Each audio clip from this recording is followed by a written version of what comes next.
Вчора Нафтогаз заявив про те, що Європейська комісія не рекомендувала Києву з 2020 року напряму купувати природний газ в Росії. Раніше про це повідомляли російські ЗМІ, зокрема джерело агенції ТАСС. І ви сказали, що це спроба російських державних ЗМІ переконати когось в тому, що єС підтримує наміри Росії отримати контракт з допомогою політичного тиску.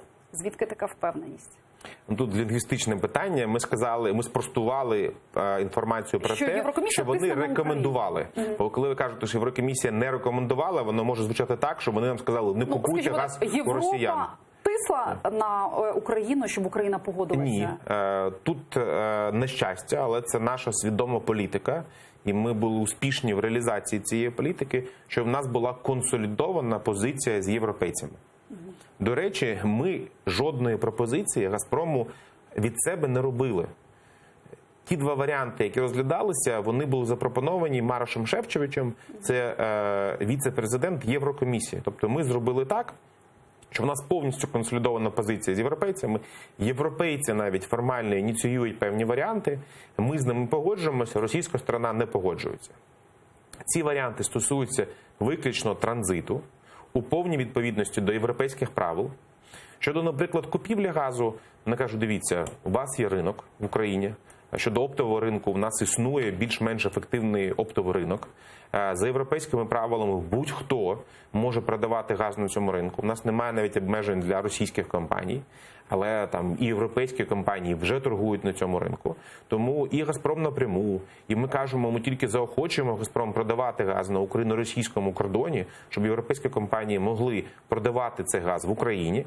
Тоді, відповідно, ціна буде Німеччина мінус вартість транспортування, оскільки європейські компанії не несуть ці витрати на транспортування до Німеччини, вони газ продають тут.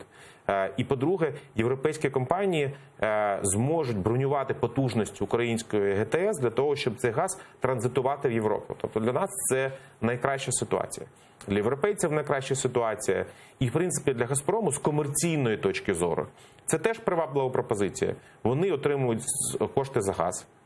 Такі ж кошти на кордоні України-Росії, як вони отримують від продажу газу в Німеччині, якщо врахувати вартість транспортування. Тобто вони не сплачують за ці вартості, просто на цю суму продають, роблять меншу ціну. Тобто тут росіяни не збрехали, це просто інша інтерпретація одного і того самого, правильно? Ні, наскільки я розумію, був поширений фейк, тобто брехня простою мовою, про те, що на нас тисне Європа погоджуватися на якісь невигідні пропозиції з боку росіян. Такого жодного разу не було.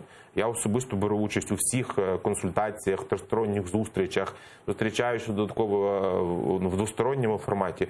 Жодного разу Європа не тисла на нас приставати на якісь невигідні пропозиції росіян, які б не відповідали європейським правилам.